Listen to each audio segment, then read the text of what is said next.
Hello everyone, आज हम MPPSC mains 2024 के पेपर 6 की बात करेंगे। जैसा कि आपको पता है कि पेपर 6 हिंदी निबंध एवं प्रारूप लेखन का होता है, जिसमें 2 निबंध आते हैं। पहला निबंध हमको 1000 शब्दों में लिखना पड़ता है, दूसरा निबंध हमको 500 शब्दों में लिखना पड़ता है और प्रारूप लेखन हमको 250 शब्दों में लिखना पड़ता है और प्रतिवेदन हमको 250 शब्दों में लिखना पड़ता है। ठीक है, तो टोटल यहाँ पे 4 क्वेश्चन बनेंगे। बाकी सिलेबस के लिए आप पहले के पुराने वीडियो देखिए। ठीक है, चलिए अब क्वेश्चन देखते हैं कैसे आते हैं। ठीक है, देखो पहला प्रश्न क्या है। निम्नलिखित विषयों में से किसी एक विषय पर लगभग 1000 शब्दों में निबंध लिखिए। अभ्यर्थी जिस निबंध को लिख रहे हैं उस विकल्प के शीर्षक का उल्लेख उत्तर के पूर्व अनिवार्यतः करें। 50 अंकों का है। ठीक है, 50 मार्क्स का रहता है। पहला टॉपिक दिया है भारत में लघु व कुटीर उद्योग, दूसरा टॉपिक दिया है भाषा और राष्ट्रीय एकता, तीसरा टॉपिक दिया है उच्च शिक्षा में हिंदी माध्यम और चौथा टॉपिक दिया है रोजगार सृजन के साथ आर्थिक विकास। ठीक है, आप जिस भी टॉपिक को आंसर में लिखेंगे उसका शीर्षक जरूर वहाँ पे उल्लेखित करें कॉपी में। ठीक है, देख लिया। उसके बाद आता है दूसरा प्रश्न। दूसरे प्रश्न में भी निबंध आता है, लेकिन ये 500 शब्दों में लिखना रहता है। देखिए लिखा है, निम्नलिखित विषयों में से किसी एक विषय पर लगभग 500 शब्दों में निबंध लिखिए। अभ्यर्थी जिस निबंध को लिख रहे हैं उस विकल्प के शीर्षक का उल्लेख उत्तर के पूर्व अनिवार्यतः करें। प्रश्न 20 अंक का रहता है, मतलब ये 20 मार्क्स का रहता है। पहला निबंध 50 का और ये 20 मार्क्स का रहता है, मैं पहले ही बता चुकी हूँ आपको। ठीक है, टॉपिक देखिए, भारत में आपदा एवं प्रबंधन, भारत में पारिवारिक विघटन, गांव से शहरों की ओर पलायन, मोबाइल से बदलती जीवन शैली, ये करंट के बेसिस पे पूछे जाते हैं। ठीक है, उसके बाद देखिए प्रश्न 3। प्रश्न 3 में क्या दिया है, दिए गए विषयों में से किसी एक विषय पर प्रारूप लेखन कीजिए। प्रत्येक प्रारूप लेखन हेतु अधिकतम शब्द सीमा 250 शब्द है। अभ्यर्थी जिस प्रारूप लेखन को लिख रहे हैं उस विकल्प के शीर्षक का उल्लेख उत्तर के पूर्व अनिवार्यतः करें।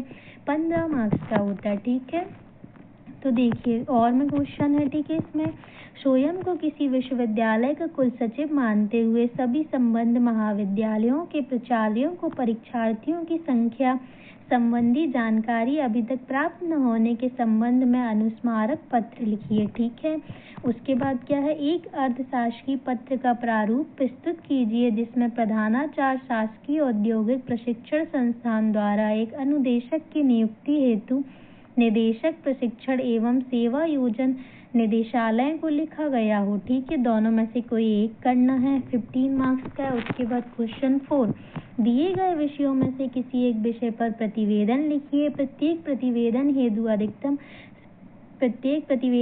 अधिकतम शब्द सीमा 250 शब्द है। अभ्यर्थी जिस प्रतिवेदन को लिख रहे हैं उस विकल्प के शीर्षक का उल्लेख उत्तर के पूर्व अनिवार्यतः करें। प्रश्न 15 अंकों का है। ठीक है, 15 मार्क्स का प्रश्न है।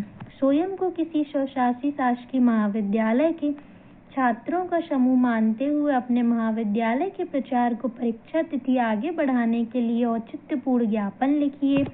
इस पे मैंने बताया था ना कि टॉपिक दिए उन्हीं में से पूछता है, तो आप पुराने वीडियो देख लीजिएगा फिर। ठीक है, फिर आपको समझ में आ जाएगा सिलेबस वाला। और स्वयं को लिपिक मानते हुए एक कर्मचारी के द्वारा प्राप्त अर्जित अवकाश के प्रार्थना पत्र पर टिप्पण लेखन का एक प्रारूप प्रस्तुत कीजिए। ठीक है, तो आप देख रहे हैं इस पे कैसे क्वेश्चन आते हैं।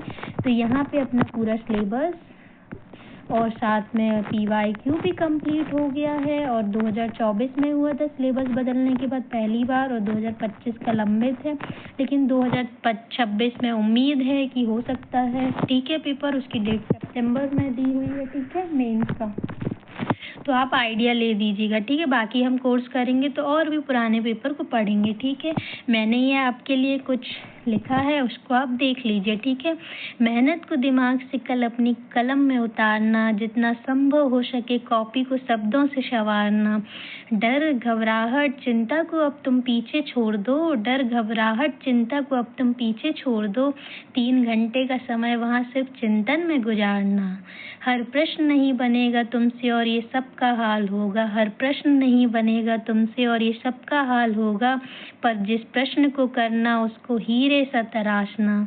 तुम्हारे हिस्से का फल आखिर में तुम्ही को मिलेगा, तुम्हारे हिस्से का फल आखिर में तुम्ही को मिलेगा, पर जब तक मिल ना जाए दोस्त हार नहीं मानना। तो ठीक है, अपना काम है प्रयास करना, तो अपन वो प्रयास करेंगे।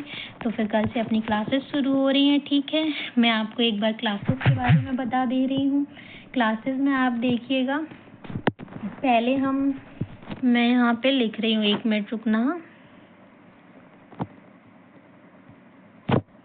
सबसे पहले हम क्या पढ़ेंगे, हिस्ट्री। ठीक है, थोड़ी राइटिंग इसकी ऐसी है, बाकी आपको आगे से शिकायत नहीं मिलेगी इसकी। ठीक है, हिस्ट्री का पढ़ने का रीज़न यही है मेरा, या पढ़ाने का रीज़न यही है मेरा, क्योंकि हिस्ट्री से ही सब चीज़ कनेक्टेड है। देखना, हिस्ट्री से आपका देखना पॉलिटी बनेगा। ठीक है, क्योंकि इसी की बात ही घटना है।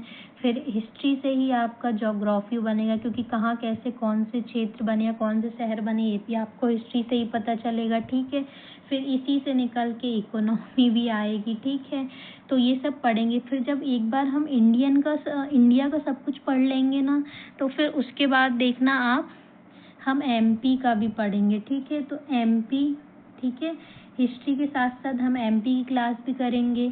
और एक बात और, आप जब इंडिया की सब चीज़ पढ़ लेंगे ना, हिस्ट्री, पॉलिटी, ज्योग्राफी, इकोनॉमी, तो आपको इंडिया एमपी की भी बहुत अच्छे से समझ में आ जाएगी। ठीक है, तो एमपी को भी हमको कितने एक्सपेक्ट में पढ़ना है, एमपी पॉलिटी पढ़ना है, एमपी की ज्योग्राफी पढ़ना है, एमपी की हिस्ट्री पढ़ना है, प्लस एमपी की इकोनॉमी पढ़ना है, प्लस एमपी का करेंट अफेयर्स पढ़ना है। ठीक है, वैसे ही हमको इंडिया को भी उसी प्रोस्पेक्ट में पढ़ना है कि उसकी हिस्ट्री पढ़ना है, ज्योग्राफी पढ़ना है, इकोनॉमी पढ़ना है, और उसके बाद करेंट अफेयर्स पढ़ना है, पॉलिटी पढ़ना है। ठीक है, और साथ में हम मेंस का हिंदी का पेपर लेके चलेंगे। हिंदी क्यों, क्योंकि हिंदी स्कोरिंग है, और प्लस हिंदी में थोड़ा आपको मतलब वर्णमाला समझना पड़ेगा, हम बहुत अच्छे से पढ़ेंगे। ठीक है, तो ये 3 सब्जेक्ट हैं। ठीक है, ये 3 सब्जेक्ट को हम लेकर चलेंगे कल से।